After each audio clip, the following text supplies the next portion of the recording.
Parler du saccage du moulin, des travaux pour 1 377 000 euros, des travaux qui ne se justifiaient pas, des travaux pour une alimentation en eau qui ne sera pas plus performante que ce qu'elle était, puisque la retenue d'eau supposée importe moins que la nature, la profondeur et l'épaisseur de la nappe souterraine, des travaux pour une échelle à poissons, alors que de tout temps les poissons sont passés contre la pensière, des travaux pour sécuriser le vieux moulin, alors que les soi-disant aménageurs n'ont même pas prévenu les services archéologiques de l'État, spécialistes en la matière.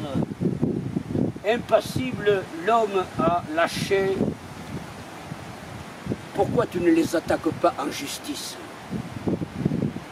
Je me suis senti démuni, décitoyennisé, comme tout citoyen qui a les droits de l'homme entre les mains, mais pas la notice.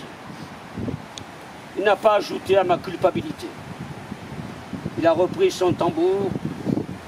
Il n'a pas invoqué le fleuve. Il a seulement battu un rythme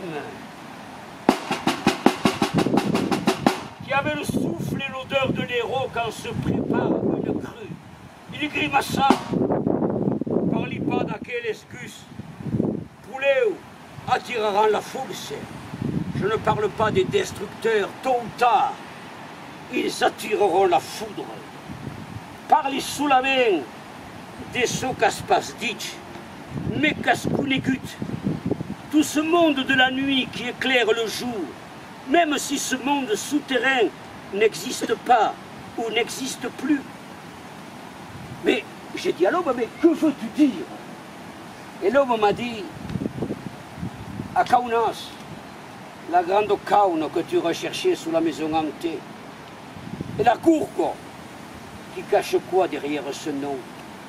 Aux caves du Pintou ou Traucas, que vous entrevoyez derrière les carpes que vous pourchassiez, sous le rocher du pauvre, les galeries que la migale d'homme aurait creusées, et sous la butte del Castel des Pézenas, et des Tchous ou Vulcandarnet, tout ce monde souterrain qui nous fascinait, tout ce monde invisible que nous n'allions pas chercher dans une télé, mais dans notre propre imagination.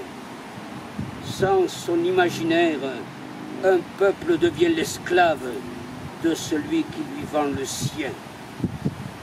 En guise de salut, les taranges étrangers lança « Qu'est-ce que ce fleuve révélera si la sécheresse le coupe de la mer, ou si la mer envahit les basses terres ?»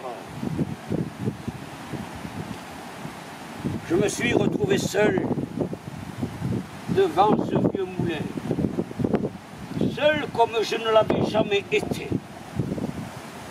Heureusement qu'il restait au pied du fleuve cette espèce d'hôtel que l'homme avait dressé.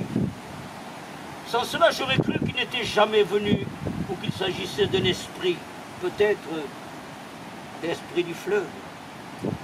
À mon âge, tout peut arriver, y compris de retomber dans l'enfance. Place aux jeunes. À eux de trouver quel moulin moulinera leur pain et quel moulin animera l'esprit des nouveaux Don Quichotte. Je n'ai plus qu'une certitude, et elle est vieille comme le monde. Si les vieux ne posaient pas les questions que leur vie a soulevées, les jeunes naîtraient-ils avec les réponses que leur avenir espère?